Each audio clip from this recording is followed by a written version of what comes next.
This is Late Night Health.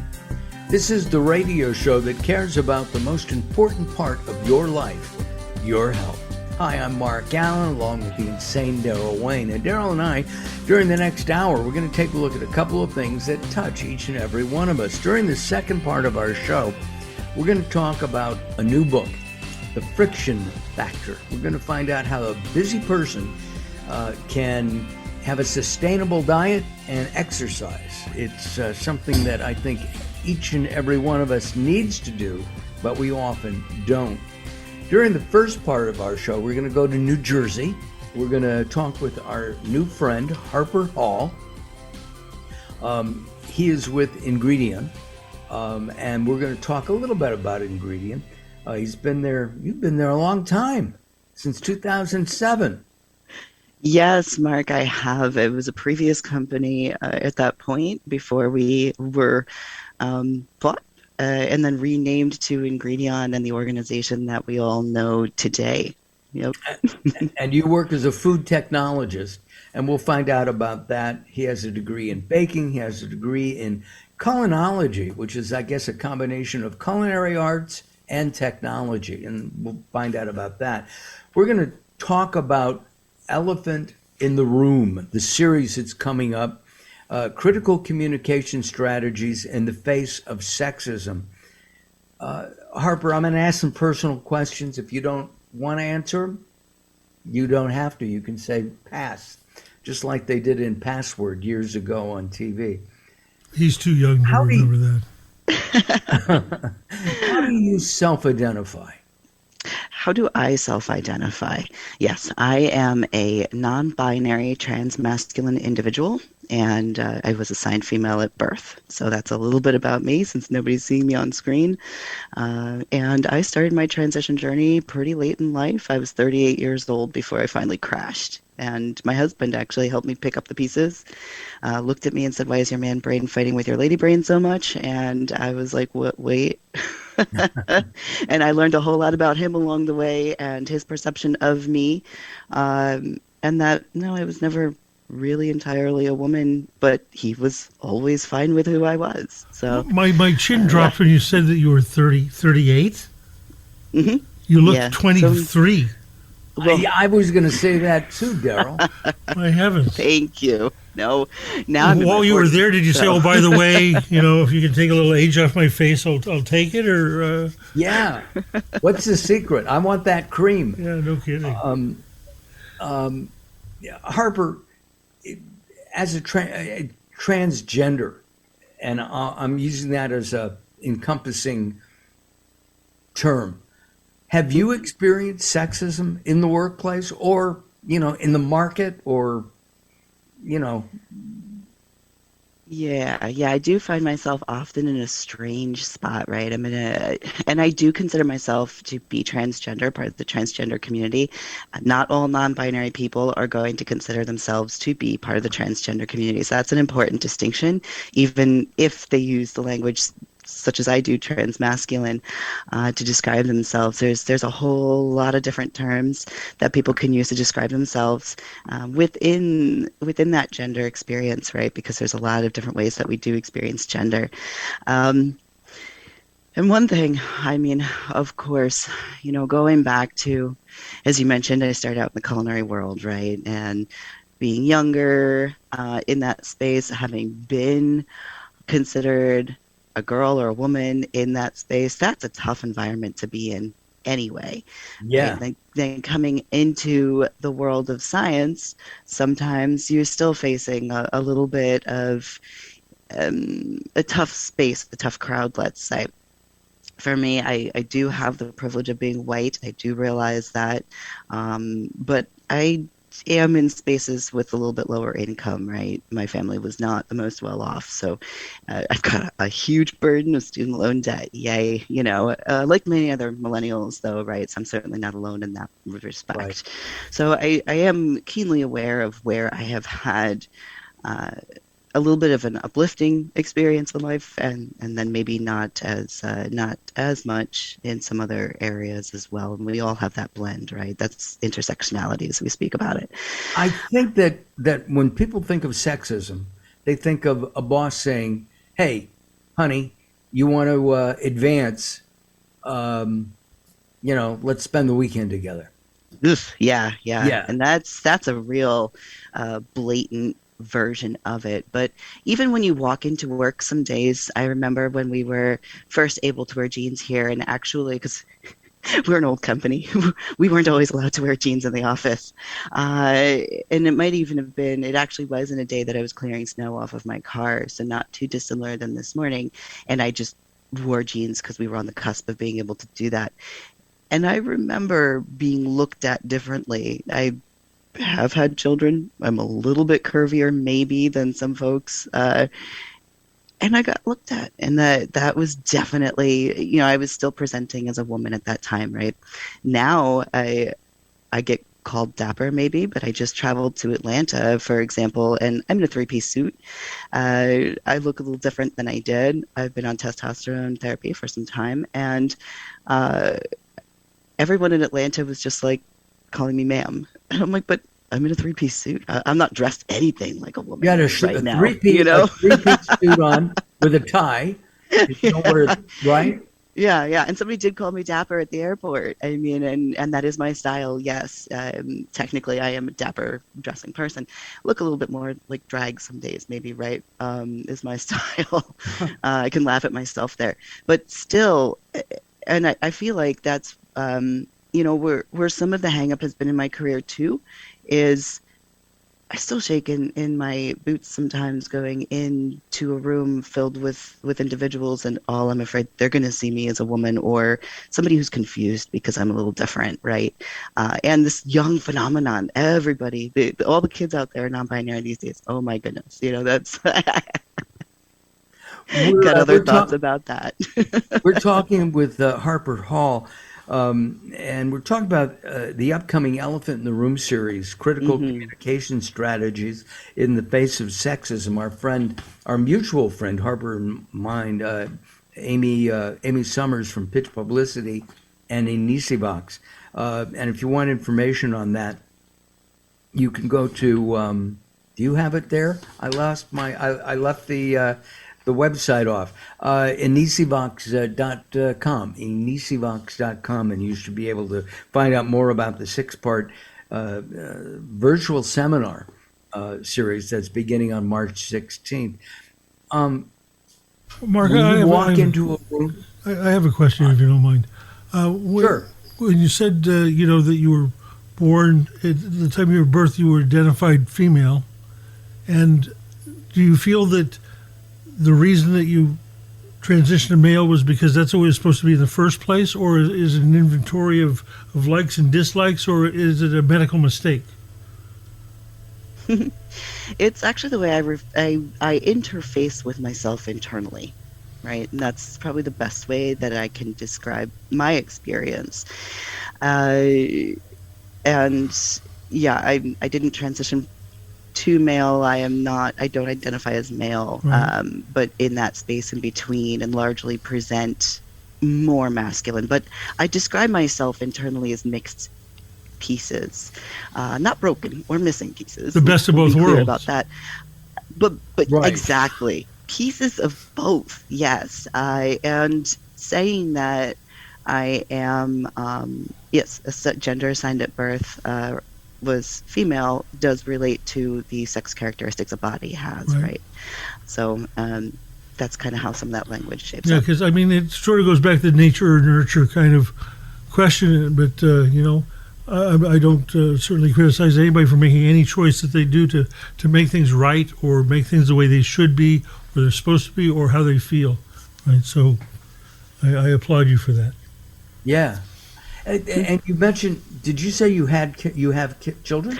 I do have 2 babies. And yeah, so that was an interesting journey as well. And some of what I experienced afterwards, I associated my body with my children. And when I realized that was really actually a struggle that I was having on a different level, again, it was like, oh, wait, there's been, there's a term dysphoria that is a mental health term out there, right? And dysphoria can hit us in a lot of different ways and mean a lot of different things, but gender. We're going to take a time out. We're going to take time out. And then when we come back, let's continue this because it's fascinating. We're talking about the Elephant in the Room series, and we're talking with Harper Hall, who's very active in the Naturally Proud Network and is on the board of directors of that. I'm Mark Allen, along with the insane Daryl Wayne. Join us at latenighthealth.com. Don't go away, more coming up. Recently, I met Jacqueline from Bright here in Los Angeles. She gave me a hearing exam and then showed me how to hear again with the new Signia Pure Series hearing aids, and she can give you your life back too. I hear birds chirping, birds cooing, and even my wife. They easily connect to my smartphone. The Signia hearing aids are amazing, and with the charge and go, I don't have to fiddle with batteries and hear all day long. Not hearing is frustrating for you and your family.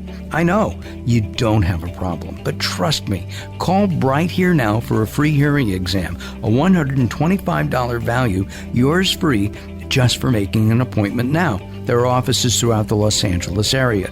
Call Bright Here now at 323-424-7100. That's 323-424-7100 for a free hearing exam. There's no obligation. Call now, 323-424-7100, or visit them on the web at brighthere.com.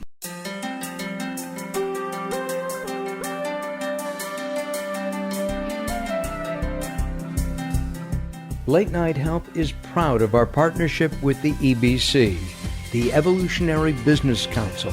Check them out at ebcouncil.com. You're listening to Late Night Health with Mark Allen. The show continues in a moment.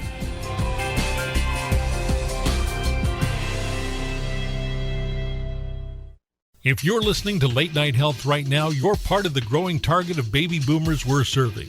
Hi, I'm Daryl Wayne, producer of Late Night Health, inviting you to join the Late Night Health family. If you have any business targeting the growing boomer market, Late Night Health is the ideal advertising vehicle for you. From vitamins to insurance, alternative health to Western-style medicine, Late Night Health caters to the growing population of those over 40 years old.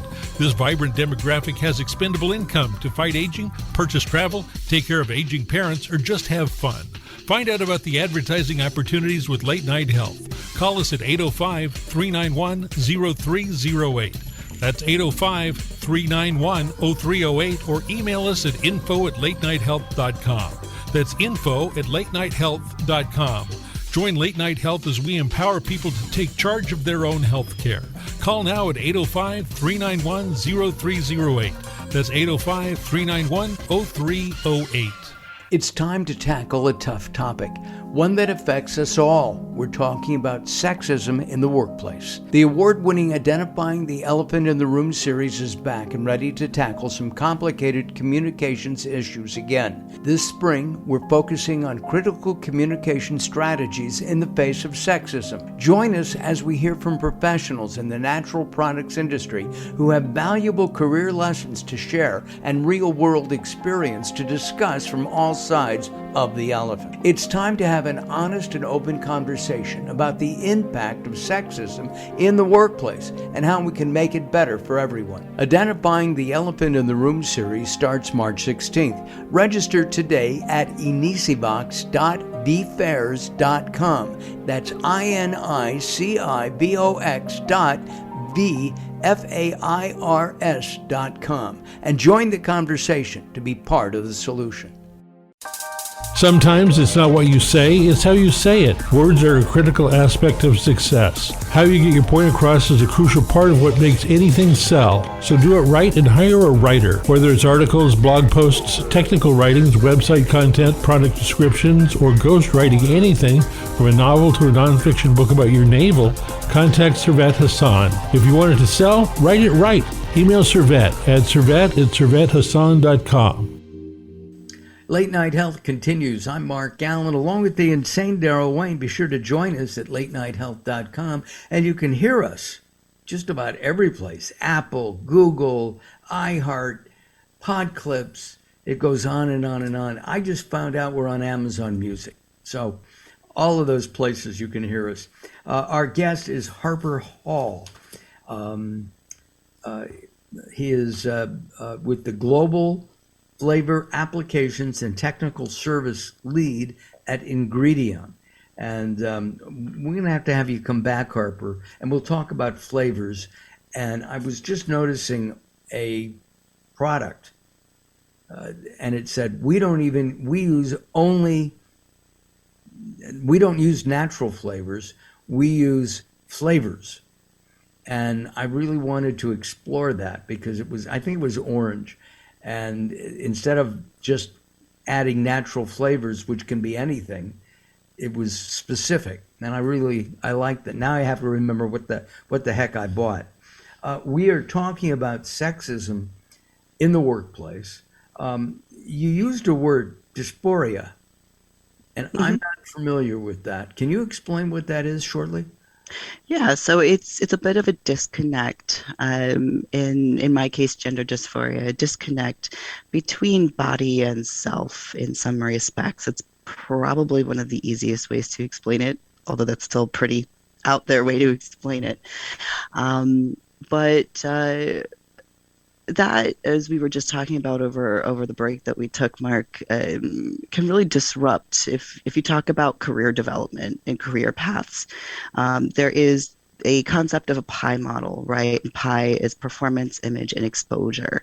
And I kind of mentioned before being looked at funny when I was wearing jeans one day, and maybe I was a little curvy that day. Maybe my jeans were too tight. I don't know, right? You always get accused of what you're wearing, or even the fact of, wearing a suit and still being seen as not quite right. Somehow, not that that's what that really was, but not being visible the way that I wanted to be visible. Let's say that's the crux of what I'm getting to. So when you face some of these things, they can definitely create big barriers, and it may be a perceived barrier to self. Internal bias. I face a lot of that still. Like I said, walk into a room and I don't know how people are going to take me. And that can be something that detracts from wanting to be seen, wanting to be out there taking opportunities or being given opportunities to grow and develop. It becomes a distraction rather than focusing on what's going on in the moment. You're a little lost in the moment, right? To that fear and anxiety. So all these kind of do wrap up into a larger mental health challenge that can create barriers to success in the workplace, whether that is perceived or real in the moment. Even if somebody is not acting in a sexist sort of way toward you, you can also kind of take some things back against yourself. And one of the articles that I was actually looking into that I'm going to draw on some of that knowledge and experience for the Elephant in the Room series is femphobia's impact on the world. And my experience, I mean, I was terrified to wear nail polish for a while, right? Because it's too feminine. The same thing can happen toward men who worry about expressing too feminine. Is the color purple that you're wearing today, Mark, is that a masculine color? I mean, to me, it's a wonderful color. I wear pink too. And I identify exactly. And I identify as straight heterosexual, but I've had a lot of, and I'm using another big term here, gay friends, people in my life. What I don't get is why can't we leave each other be ourselves? And it doesn't matter if we're gay, non-binary, black, purple, green, brown, yellow, Jewish, Christian, Muslim. I mean, it goes on and on and on. It's all kind of in that same category. Why do we have to pick on somebody who's different? And is that the real reason? Because somebody's different. Right. Yeah, gatekeeping, microaggressions, all of these behaviors that do set a precedence, do create internal biases for folks, even against themselves sometimes, right? And that does all interrupt career and personal development and the ability to access self, which leads to the ability to be authentic in the workplace, which can lead to success or not as quick success for some folks. And I've definitely experienced some of those holdbacks and hangups. Yeah. As somebody who may be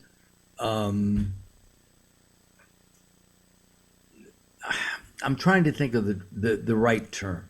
Somebody who expresses differently than the average, okay? Do you hold back? Do you think that people hold themselves back because they're afraid of being ostracized by workers, by bosses, by people in the community?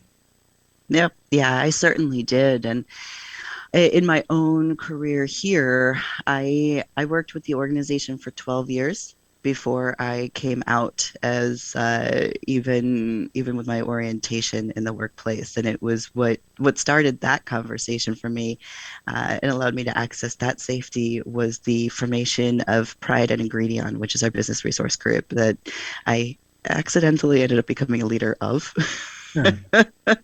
And I've been influencing in that space for a while now here at my own organization as an advocate, trying to help educate as well, and hopefully creating space for others to feel safe enough to be able to access that authenticity in the workplace, because that's a tremendous power once you have that. But it certainly is something that underserved communities face, broad ranging, right? And that is a lot of different aspects, as you mentioned, Mark, in ourselves that can be considered different levels of privilege, as I mentioned earlier. Last year at Supply Side West in Las Vegas, I had the privilege of attending the Naturally Proud Network network mixer. I was very happy to be there.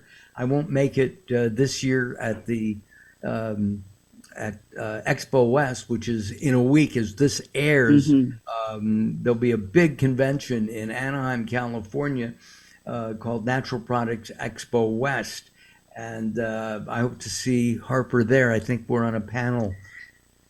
Unfortunately, no, I will not be attending this year. No, I will be at Supply Side West. Okay. But yeah. All right. Well, I'll see you there this year in October. Yeah, I hope so. Right? What in just about a minute, what would you tell people who say, I don't know how to react to that person because of the way they're presenting? Just remember yourself in maybe similar situations, right? Remember they're people too. I guess that's my biggest message there. Yeah. We're all humans and we've all got something valuable to bring to the table. So don't judge a book by its cover, right? If we wanted to say something that's familiar in the English language. But people don't do that. They still judge, and it's hard. I mean, we all judge. We all do. And we judge ourselves, we judge other people.